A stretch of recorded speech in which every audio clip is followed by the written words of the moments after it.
Good morning students. हमारा chapter जो था 4th क्लास का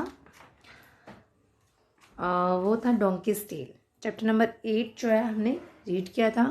उसके क्वेश्चन आंसर्स हमने आज करने हैं और साथ में इसका जो है कुछ एक्टिविटीज़ हमारा रह गया था वो हम कंप्लीट करेंगे। तो उसी एक्टिविटीज़ में पेज नंबर 58 पर है राइटिंग पोर्शन। तो राइटिंग पोर्शन में देखिए क्या दिया हुआ है, एक स्टोरी दी गई है जिसमें पिक्चर स्टोरी है। पिक्चर्स को देखते हुए हमें स्टोरी को बनाना है। नीचे कुछ क्लूज़ भी दिए गए हैं इस तरह से, ये देखिए। तो इन्हीं लाइनों का यूज़ करते हुए हमें स्टोरी जो है वो क्रिएट करनी है। तो हम पहले पिक्चर्स को देखते हैं कि पिक्चर्स में क्या दिया गया है। देखिए फर्स्ट पिक्चर, उसमें एक बॉय है जो ब्रांच पे बैठा है और जिस ब्रांच पे बैठा है उसी ब्रांच को वो कट कर रहा है। फिर नेक्स्ट पिक्चर में देखिए एक ओल्ड मैन आता है, वो उसे देखता है। फिर पिक्चर नंबर 3 में ओल्ड मैन उस बच्चे को रोक रहा है, बोल रहा है कि ये ब्रांच मत कट करो। क्यों रोक रहा है उसे, आपको पता चला? देखिए वो जिस ब्रांच पर बैठा है उसी ब्रांच को कट कर रहा है। अगर वो उसी ब्रांच को कट कर देगा तो क्या होगा? जैसे ही ब्रांच कट जाएगी बॉय तुरंत नीचे गिर जाएगा और उसको चोट लग जाएगी। इसीलिए वो ओल्ड मैन उस बॉय को रोक रहा है कि तुम ये ब्रांच मत काटो।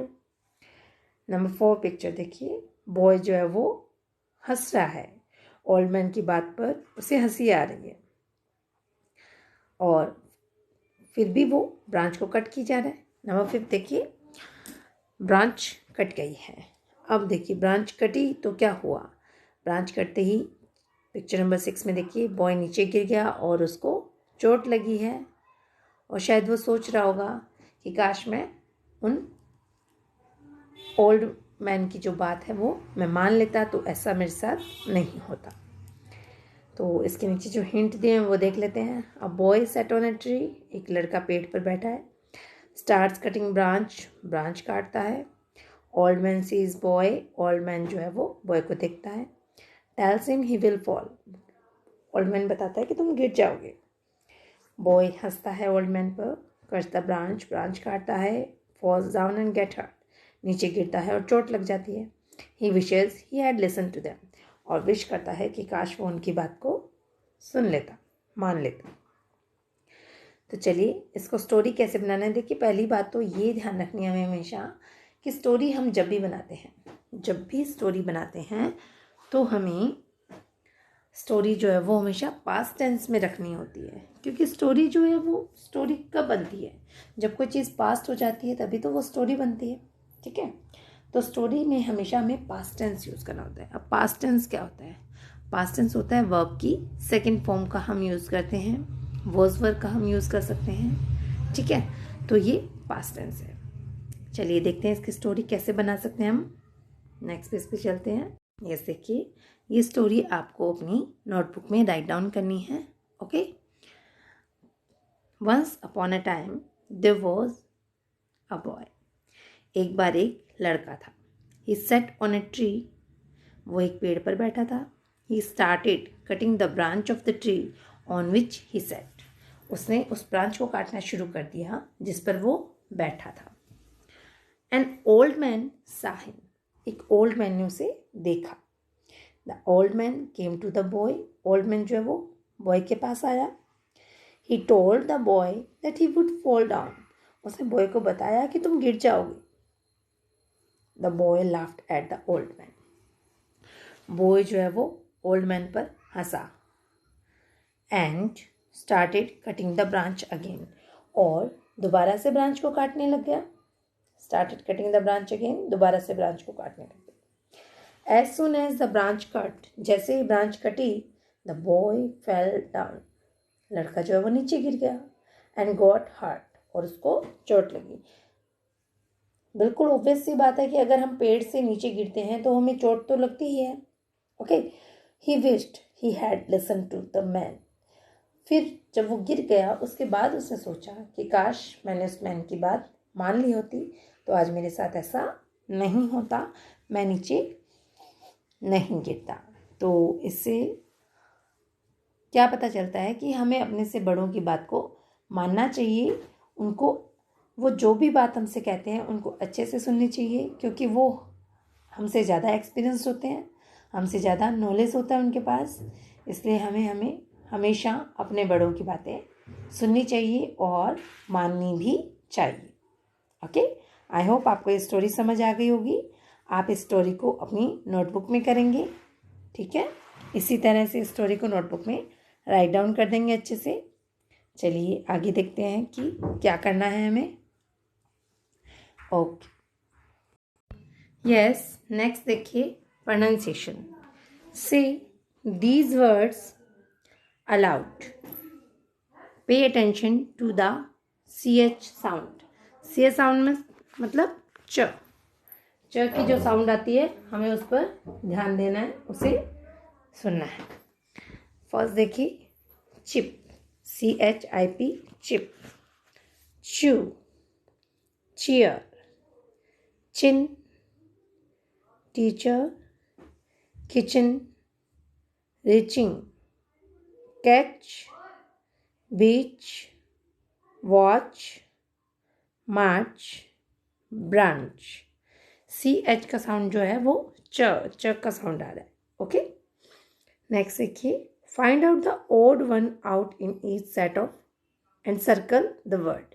हमें इन वर्ड्स में से जो ओड वर्ड है उसे फाइंड आउट करना है और सर्कल करना है। तो फर्स्ट नंबर देखिए फिश, नेट, बॉल, हुक। देखिए फिश, नेट और हुक तीनों एक दूसरे से रिलेटेड है। ओके, बॉल जो है वो ऑड है, हमने उसे सर्कल कर दिया। नंबर 2 देखिए विलेज, टाउन, हाउस, सिटी। तो विलेज, टाउन और सिटी तीनों अलग हैं और हाउस जो है वो इनमें ऑड है। नंबर 3 कॉटेज, हट, पैलेस, कारवां। कारवां ऑड है, हमने उसे सर्कल किया है। नंबर 4 हैन, क्रो, पैरट, स्पैरो। हैन जो है वो इसमें ऑड है, हमने उसे सर्कल किया है। Number 5 cycling, swimming, jogging, gardening. तो गार्डनिंग जो है वो इसमें ऑड है, इसलिए हमने उसे सर्कल किया है। आपको इस क्वेश्चन को अपनी बुक में ही करना है। ओके, और जो स्टोरी मैंने रीड करवाई है वो आपको अपनी नोटबुक में राइट डाउन करनी है। चलिए अब हम इस चैप्टर के क्वेश्चन आंसर्स देख लेते हैं। ओके, यस, फर्स्ट क्वेश्चन देखिए who was Hussain, why was he walking barefoot one day. Hussain कौन था और एक दिन वो नंगे पाँव क्यों चल रहा था। तो इसका आंसर देख लीजिए। यस, ये देखिए यहाँ Hussain was the neighbour of Mulla Nasruddin. Hussain जो था वो मुल्ला नसरुद्दीन का नेबर था। नेबर मतलब पड़ोसी। He was walking barefoot one day. वो एक दिन बेयरफुट नंगे पाँव चल रहा था। Because he had lost his shoes, क्योंकि उसके शूज़ जो है वो खो गए थे, गुम हो गए थे। ओके, चलिए नेक्स्ट क्वेश्चन देखते हैं। How did Hussain loss his shoes. Hussain ने अपने शूज़ कैसे खो दिए थे। हुसैन ने अपने शूज़ कैसे खो दिए थे। तो आपको पता है हुसैन ने अपने शूज़ हाजी मोहम्मद के घर गए थे वो 9 मंथ्स, और वहाँ उन्होंने अपने शूज़ जो है वो उसके घर के बाहर उतारे थे जहाँ वो शूज़ खो गए थे। Hussain lost his shoes outside the Haji Mehdi's house. Hussain ने हाजी मेहदीज़ घर के बाहर अपने शूज़ को खो दिया था, यानी हाजी मेहदीज़ के घर के बाहर उनके शूज़ जो है वो गुम हो गए थे। ओके, नेक्स्ट क्वेश्चन देखते हैं। What preparations did the Mulla make to find out the thief? मुल्ला ने क्या प्रिपरेशंस, क्या तैयारियां की थी थीफ को फाइंड आउट करने के लिए, ढूंढने के लिए। देखिए आपको पता है ना मुल्ला हुसैन के नेबर थे और काफ़ी वाइज पर्सन भी थे। हुसैन जब उसके शूज़ खो गए थे, वो बेयरफुट चल रहे थे, तो हुसैन मुल्ला ने पूछा था ना आप बेयरफुट क्यों चल रहे हो। तो उसने सारी बात बताई। तो मुल्ला ने उन 9 मैन्स को अपने घर बुलाया था। घर बुलाने से पहले उन्होंने क्या तैयारियां की थी, हमें ये बताना है। तो देखते हैं इसका आंसर क्या है कि उन्होंने क्या क्या प्रिपरेशंस की थी उन लोगों को जब घर बुलाया था, उन 9 मैन्स को। तो देखिए, first he picked something from, सबसे पहले उन्होंने कुछ पिक्ड उठाया फ्रॉम हिज गार्डन, अपने गार्डन में से। Next he went to the stable where he kept his donkey, और फिर वो अपने डोंकी के स्टेबल में गए जहाँ पर उनका डोंकी था। At last he came out, फिर वो बाहर आ गए। एंड वॉश्ड हिज हैंड्स, और अपने हाथों को वॉश कर लिया। Finally his preparations were over, और इस तरह से उनके प्रिपरेशन जो है वो कंप्लीट हो गई। सबसे पहले वो गार्डन में गए, गार्डन से कुछ लिया, फिर डोंकी के स्टेबल में गए और उसके बाद में आकर हाथों को वॉश कर लिया, और इस तरह से उन्होंने अपनी प्रिपरेशंस को ओवर किया था। ये उन्होंने प्रिपरेशंस की थी उन लोगों के आने से पहले। नेक्स्ट क्वेश्चन देखते हैं। What instructions did the Mulla give the 9 man, उन 9 मैन को मुल्ला ने क्या इंस्ट्रक्शन दिया। जब 9 मैन उनके घर पे आए तो 9 मैन को उन्होंने बोला था ना कि वो पता लगाना चाहते हैं कि शूज़ किसने चुराए हैं। तो उन्होंने बोला था कि एक एक करके सभी जो है डोंकी के स्टेबल में जाएंगे और डोंकी की जो टेल है उसको सॉफ्टली जेंटली पुल करेंगे, यानी खींचेंगे। और उसके बाद अगर जिसने चोरी की है उसके पुल करने पर डोंकी जो है ब्रेक करने लगेगा। तो इस तरह की इंस्ट्रक्शंस मुल्ला ने जो है 9 मैन को दी थी। तो देख लीजिए इसका answer. The Mulla told the 9 man to go one by one, Mulla ने 9 मैन को बोला कि एक के बाद एक जाओ। टू हिज डोंकी स्टेबल, अपने डोंकी के स्टेबल में। Hold the donkey tail, donkey की टेल को पकड़ो। एंड पुल इट जेंटली, और उसे आराम से खींचो। उसने ये सारी इंस्ट्रक्शंस किसको दी थी, उन 9 मैन को जो उनके घर पर आए थे। Okay, next 5th number question देखिए। Why did Hussain think the test had failed, Hussain ने ऐसा क्यों सोचा कि टेस्ट जो है वो फेल हो गया। हुसैन को ऐसा क्या लगा जिससे कि टेस्ट फेल हो गया है। तो देखिए, आपको पता है कि डोंकी एक बार भी नहीं बोला था। इट मीन्स हुसैन को लगा कि डोंकी तो एक बार भी नहीं बोला है, इसका मतलब इन 9 मैन में से किसी ने भी मेरे शूज़ नहीं चुराए हैं, ये टेस्ट तो फेल हो गया है। अब देखते हैं क्या हुआ फिर। Why did Hussain think the test had failed, इसका आंसर देख लेते हैं। Because the donkey did not bray even once, क्यों सोचा था उसने ऐसा, क्योंकि डोंकी जो है एक बार भी नहीं बोला। The donkey did not bray even once, एक बार भी डोंकी नहीं बोला, इससे उसे लगा कि टेस्ट जो है वो फेल हो गया है। ओके, नेक्स्ट नंबर 6 क्वेश्चन देखिए। Daruj you took the shoes, Daruj तुमने मेरे शूज चुराए हैं, तुमने शूज चुराए हैं। How did Daruj react this words, इन वर्ड्स पे, इस बात पे दारूज ने कैसे रिएक्ट किया। तो देखिए, दारूज ने रिएक्ट कैसे किया था। दारूज जो है वो हंसने लगा और बोला कि मैं तो मजाक कर रहा था। It was just a joke, मैं तो मजाक कर रहा था। शूज़ तो मैं साथ लेकर आया हूँ, अपने डोंकी के सैडल बैग में साथ लेकर आया हूँ। लेके आया था ना वो शूज़, साथ में ही लेके आया था, और बोल रहा था कि बाहर ही रखे हैं, मैं तो मजाक कर रहा था सिर्फ इनके साथ में। ठीक है, तो देखिए, दारूज बिगेन टू लाफ, दारूज जो है वो हंसने लगा। एंड सेड, और कहा, it was just a joke, अपनी बात को छुपाने के लिए, अपनी चोरी को छुपाने के लिए वो क्या बोला कि ये तो मजाक था, मैं तो सिर्फ मजाक कर रहा था, शूज़ तो मैं लेकर आया हूँ, यानी कि मैंने चोरी नहीं की, सिर्फ एक मजाक किया था। ओके, ये दारूज का रिएक्शन था जब उसने शूज़ के बारे में पूछा था। तो क्वेश्चन नंबर 7 देखिए।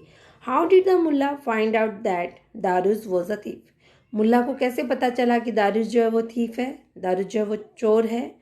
तो देखिए, आपको पता ही है कि मुल्ला ने डोंकी की जो टेल है उसके एंड पे मिंट लगाया था। मिंट मतलब पुदीना, जिसकी खुशबू बहुत तेज़ होती है, वो लगाया था। और जिसने उसके टेल को पकड़ा, उन सब के हाथों में मिंट की खुशबू हो गई थी। लेकिन जिसने टेल नहीं पकड़ा था उसके हाथों में खुशबू नहीं हुई। और हाथों में खुशबू किसके नहीं मिली, सिर्फ दारूज के नहीं मिली थी, इसलिए दारूज का पता चल गया था कि वो थीफ है। तो देख लिए, because only in Daruj hand did not smell of mint, क्योंकि सिर्फ दारू के हाथ ऐसे थे जिसके हाथों में मिंट की स्मेल नहीं आ रही थी, पुदीने की स्मेल जो है वो नहीं आ रही थी। ओके, ये आपके क्वेश्चन आंसर्स हैं, और आपको इन क्वेश्चन आंसर्स को अपनी नोटबुक में राइट डाउन करना है, बहुत ही अच्छी हैंडराइटिंग में करना है, स्पेलिंग मिस्टेक्स नहीं करनी है। ओके, और जो मैंने प्रोनाउंसिएशन करवाया है वो एक बार फिर से करवा देती हूँ। आप मेरे साथ साथ प्रोनाउंस कीजिए प्लीज़, ताकि आपको प्रोनाउंस करना अच्छे से आ जाए। Okay, chip, CHIP, chip. Chew, CHEW, chew. Cheer, CHEER, cheer. Chin, CHIN, chin. Teacher, TEACHER, kitchen, KITCHEN, kitchen. Reaching, REACHING, reaching. Catch, CATCH, beach, BEACH। Watch, WATCH। March, MARCH। Branch, BRANCH, branch. आपको ये chapter समझ आ गया होगा और आपने भी इसी तरह मेरे साथ आई होप प्रोनाउंस किया होगा।